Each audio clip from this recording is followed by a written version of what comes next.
ஒருவர் மற்றொருவரை அறிந்து கொள்வது சூழ்நிலைகளின் போது அவர்கள் எவ்வாறு நடந்து கொள்கிறார்கள் என்பதை பொறுத்துத்தான். நன்றாக பேசிக்கொண்டிருந்தவர்கள் திடீரென பேச்சை குறைத்து கொள்வார்கள்.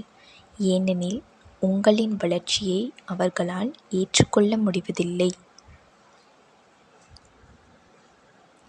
ஒரு மனிதரிடமிருந்து இன்னொரு மனிதருக்கு தேவைகள் தீர்ந்து போகும்போது அம்மனிதரிடமிருந்து விலகி நிற்கவே எண்ணுவார்கள்.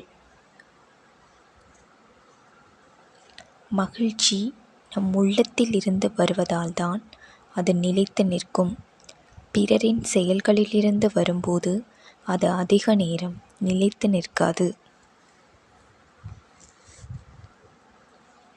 1000 நன்மை செய்தாலும் சிலரின் பார்வைக்கு முதலில் ஞாபகம் வருவது நாம் செய்த சிறு சிறு தவறுகள்தான். தவறு செய்பவர்களின் முக்கிய காரணமே ஆசைதான்.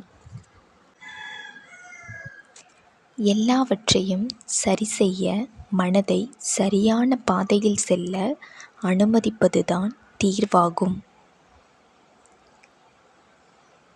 நம் முன்னேற்றத்தில் பிறரிடமிருந்து நாம் பெறுவது தனிமையைத்தான். உங்களைப் பற்றி நீங்கள் முக்கியமாக கருதும் பல விஷயங்களை இரகசியமாக வைத்துக் கொள்ளுங்கள். சிலர் தந்த வழிகளை மறக்க வேண்டுமெனில் முதலில் அவர்களை மறக்க முயற்சி செய்யுங்கள். நமக்கு தேவையானதை இறைவன் கண்டிப்பாக நமக்கு அருளுவார். அப்போது நம்மிடம் நிதானமும் நன்றியுணர்வும் மிகுதியாய் இருக்கும் பட்சத்தில் அது நம்மை வந்து அடையும். அதிகமாக பேசுவதை நிறுத்திக் கொள்ளுங்கள். ஏனெனில் நாம் அதிகமாக பேசும்போது நம் முட்டாள்தனம் வெளிவர அதிக வாய்ப்புகள் உள்ளது. நாம் செய்யும் அனைத்து செயல்களும் நம் வாழ்வின் முன்னரே பதிவில் இருக்கும் எண்ணங்கள்தான்.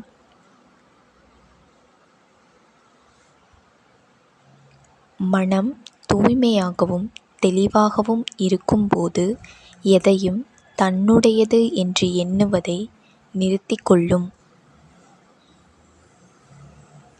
இந்த வீடியோ பிடித்திருந்தால் லைக் செய்யவும். இதுபோன்ற வீடியோக்களை காண சப்ஸ்கிரைப் செய்யவும். நன்றி.